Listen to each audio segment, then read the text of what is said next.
everybody. Glad to have you here for the second episode of Bleav in Baylor. I am your host, Alvin Cowan, actor, writer, podcaster, and washed-up quarterback, here to cover all things for your soon-to-be Big 12 champs, the little old Baylor Bears from Waco, Texas. On today's show, we're going to talk quarterbacks. Does Sawyer Robertson have a Heisman shot?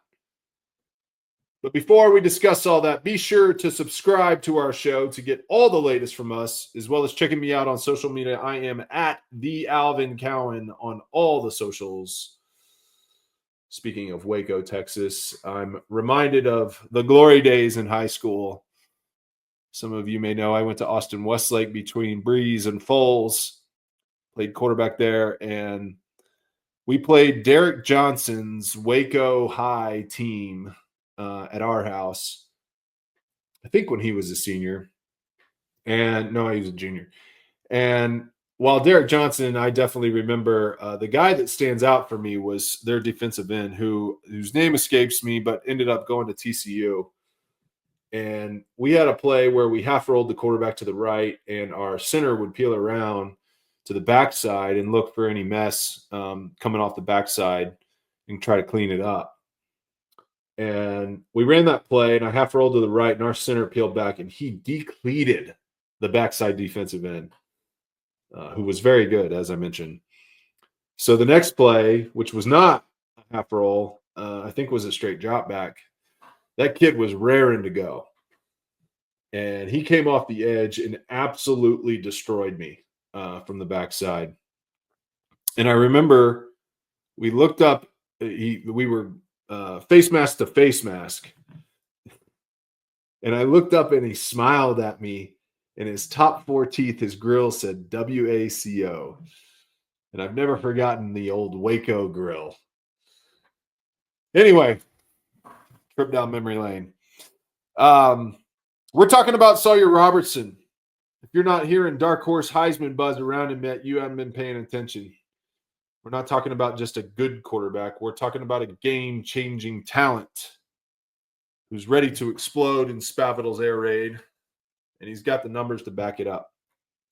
3,071 passing yards and 28 touchdowns at 153.1 passer efficiency rating, which ranks 7th best in program history. And if that wasn't enough, he led the entire Big 12 conference in total QBR.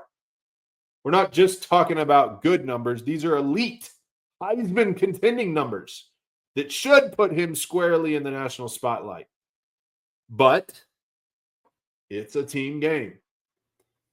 And the Heisman, in my opinion, is rarely won by a singular player, although last year's Travis Hunter win could be one of the exceptions.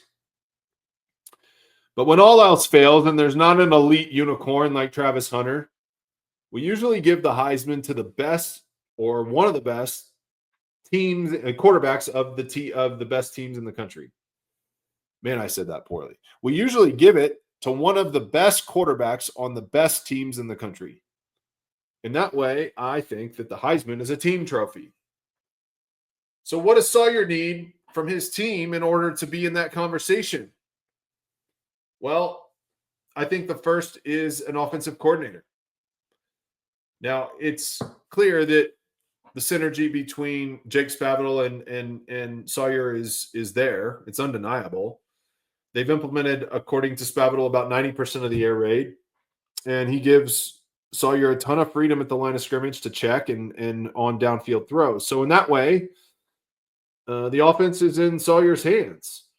He's empowered to make plays, read defenses, and maximize what he wants to do on the field. Now, any quarterback will tell you that their first job is to win the game.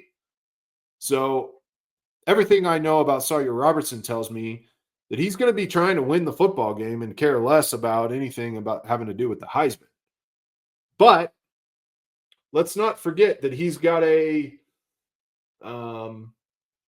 offensive coordinator who has coached Johnny Manziel and Kyler Murray. So he's got a guy who believes in those opportunities and doesn't mind a kid taking some shots. So in my mind, Sawyer's in great hands, of course. but he's also got the freedom to put up the kind of numbers that generate Heisman conversation. Now, just because you have the play call doesn't mean you have the protection. And that's our second point. Does he have the offensive line that can protect him so that he can do what he needs to do? Now, this is a unit that has been has undergone a remarkable transition. In 2003, it was a liability. 34 sacks, the most in the entire Big 12 conference. Now, in 2024, after the crucial mid-October reset, they made massive strides. And the proof is in the numbers. They reduced the sacks allowed to 23 in 2024. That's a 32% improvement in protecting the quarterback.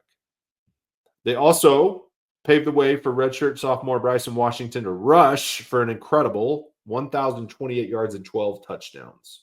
And after that mid-October reset, the team's rushing yards per game jumped from 135 to 259.5 yards. That's 7 yards a carry. Yes, almost a damn first down. Now, one key addition to this already improving offensive line is senior transfer, whose name I am going to struggle with, Omar Egbediyan from Montana State. This guy is elite as a run blocker, earned the highest Pro Football Focus grade among all Big 12 offensive linemen in 2024, and he's a foundational piece for this unit. I believe Omar Egbediyan is a dude. Finally, receiver. Oh, but we got to keep those guys healthy. Receiver. I think Sawyer Robertson probably has one of the best receiving corps in the country, if not the best. Certainly one of the most explosive in the Big 12. And we can stretch defenses and light up the scoreboard. Josh Cameron, of course, is a proven commodity. In 2024, was a consistent threat, 754 receiving yards and 10 touchdowns. But obviously, a lot of his headlines comes from his punt return and kick return abilities. But that's just a guy who knows what to do when he gets the football. He's used to getting in the end zone, and I expect that to continue and elevate on the receiver side. That's where he's going to make his money, of course. But the real excitement, in my opinion, comes from new faces. It reminds me, and I know Baylor fans are not going to love hearing this, but the additions of Kobe Prentice and from Alabama reminds me, and Cole Wilson reminds me of Texas last year with Michael Golden and oh gosh, his name's escaping me. But the two receivers that they brought in to help Ewers. And those dudes both ended up being, semi first round draft picks. I think we have a similar situation here where Kobe Prentice and Cole Wilson could do the same thing. Prentice, 89 rating, national rank is 72. Immediate impact player, brings SEC speed.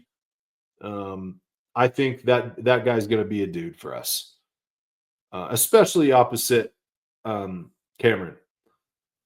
And then, of course, don't forget about National Honor Society member and 4.0 student hitting the books, Cole Wilson. Senior wide receiver from Texas State. I think, reliable targets, creating a lot of opportunities downfield. But let's not forget about tight end Michael Trigg, transfer from Ole Miss. According to Spavital, he possesses the physical tools to make all the big plays. And in an offense that thrives on creating mismatch, a talented tight end like Trigg can be a nightmare, of course, for opposing linebackers and safeties, especially in the red zone. I like tight ends. I just feel like tight ends are the quarterback security blanket.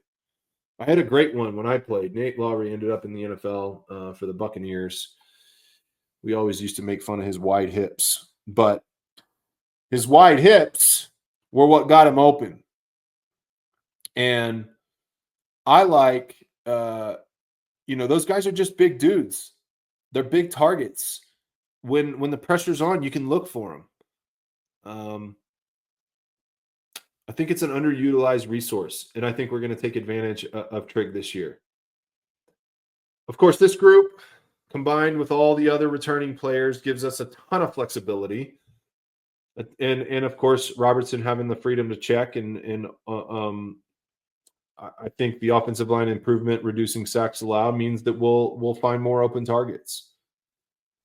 Of course, the air raid is not just about one or two stars. It's about a collective of playmakers and receiving core, running backs, offensive line, tight ends. It's deep. It's talented. We're ready to put up eye-popping numbers. I think Sawyer's very much in the conversation for the Heisman and maybe in the top 2 or 3. This isn't just Baylor's year. It might be his Heisman moment, and it's about time. Not since RG3 have we really been in that conversation. I think the pieces are in place. The scheme is humming. The talent's undeniable. And if we can get over that SEC and Big Ten bias, I think the air raid is about to be unleashed in full force. All right. That's what I got for you today. Thanks again for always listening, subscribing. We're just getting started here. Really excited about some of the things that we got going. We're already making our ways into the program, looking to speak to some players, some of the coaches. We hope to bring you insider content.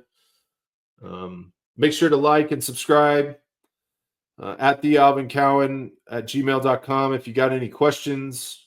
We'd love to have a mailbag episode. And then at thealvincowan on all the socials. Appreciate you listening. We'll be dropping more next week. Until then.